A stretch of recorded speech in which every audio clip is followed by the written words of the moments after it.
श्री गुरुचरित्र अध्याय 33वा. श्री गणेशाय नमः. पूर्वी नंदीग्रामी एक वैश्या राहत असे. ती दिसायला फार सुंदर होती. तिच्याकडे अपार धन धान्यादी संपत्ती होती. अशी ती वैश्या स्वतःला पतिव्रता म्हणत होती. तिच्या घरी नाट्य मंडप होता. त्या मंडपात मनोरंजनासाठी तिने एक कोंबडा व एक माकड पाळले होते. त्या कोंबड्याच्या व माकडाच्या गळ्यात रुद्राक्षाच्या माळा होत्या. ती त्यांना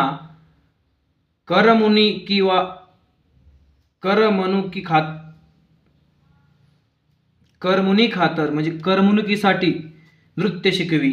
एकदा एक शिवव्रत नावाचा मोठा धनाढ्य व्यापारी तिच्याकडे आला. त्याने रुद्राक्ष माळा घातले होते व भस्म लावले होते. त्या व्यापाऱ्याला पाहताच वैश्येने नमस्कार करून त्याला नाट्य मंडपात नेले व अनेक उपचार करून त्याचे स्वागत केले.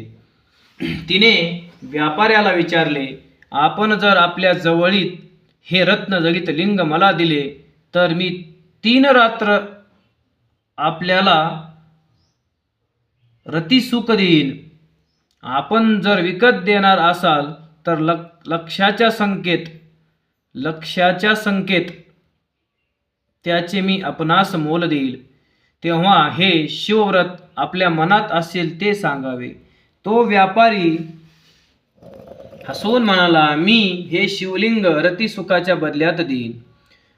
परंतु तू नावानेच वैश्य आहेस, व्याभिचारणी आहेस, तुझे बोलणे सत्य कसे मानावे? तुम्हाला अनेक पुरुषाची संगत करावी लागते, तुला पतिव्रता कसे म्हणावे? व्याभिचार करणे हाच तुमचा कुळाचार आहे. तुमचे मन एकाच पुरुषाशी स्थिर राहत नाही. व्यापाऱ्याचे बोलणे ऐकून वैश्या म्हणाली, मी खरोखरच 3 दिवस आपली कुलश्री होऊन राहीन.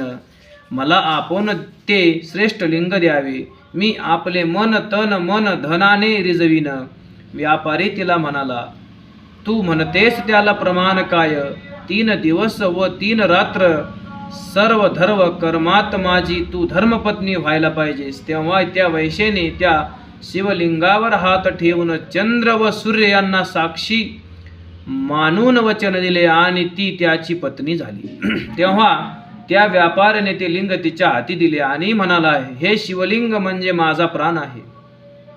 याला जर काही हानी पोहोचली तर मी प्राणत्याग करीन. व्यापाऱ्याचे ते म्हणणे तिने मान्य केले. अशा रीतीने दोघांचे समाधान झाले. दोघे मंडपात बसली असता सायंकाळ होऊन सूर्यास्त झाला. तेव्हा आपण आता घरात जावे असे ती म्हणाली. तेव्हा वैश्य तिला म्हणाला, रतिप्रसंगी हे लिंग जवळ ठेवू नये. त्याचे बोलणे ऐकून तिने ते लिंग मंडपात सुरक्षित ठिकाणी ठेवले. ती दोघे क्रीडा करीत असता नाट्य मंडपात भयंकर आग लागली व तो नाट्य मंडप संपूर्ण जळाला. ते पाहून तो व्यापारी शोक करू लागला. मंडपाची आग लोकांनी विझवली, पण त्या आगीत ते शिवलिंग जळून गेले.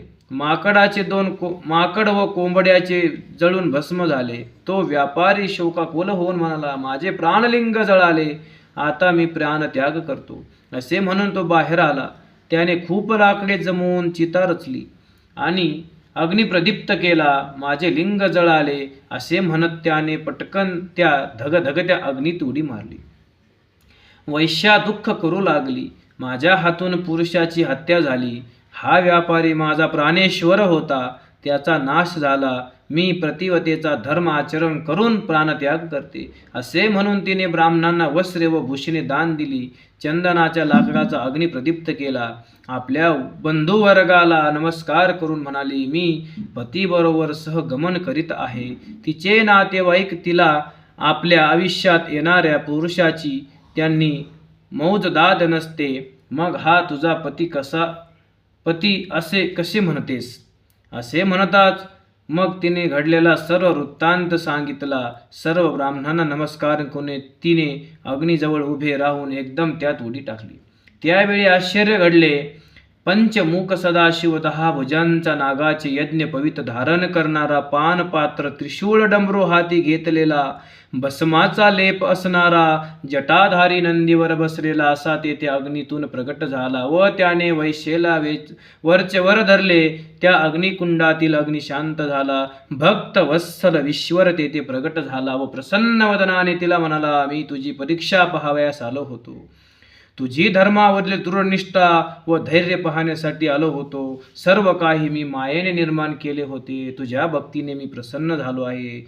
जो वर तू मागशील तो मी तुला देईन. तेव्हा वैश्या म्हणाली, हे चंद्रमौळी, मला वर नको, सर्व भूलोक व पाताळ यातील काहीच ऐश्वर्य भोग नको. मी तुझे चरणकमळावर मुग्ध भ्रमर होऊन महाभाग्यवती होईन. माझे सर्व बंधू वर्ग तुझ्या जवळ राहावेत. जे माझे दास व दासी आहेत त्यांना स्वर्गास न्यावे. हे स्वामी, मला संसाराच्या येरझाऱ्यातून मुक्त करा. असे म्हणून ती शंकराच्या पाया पडली. पराशर ऋषी म्हणाले, ते माकड काश्मीर देशात भद्रसेन नावाचा राजा होता. त्याच्या घरी पुत्र म्हणून जन्मास आले व तो कोंबडा त्या राजाचा प्रधानाचा मुलगा म्हणून जन्मास आला. पूर्वी जन्मी ते अज्ञानी असूनही रुद्राक्ष धारण करण्याचे पुण्य गागले, त्यामुळे ते मानव जन्मास आले. पण आता ते ज्ञानपूर्वक रुद्राक्ष धारण करतात, त्यामुळे त्याच्या पुण्याला गणितच नाही.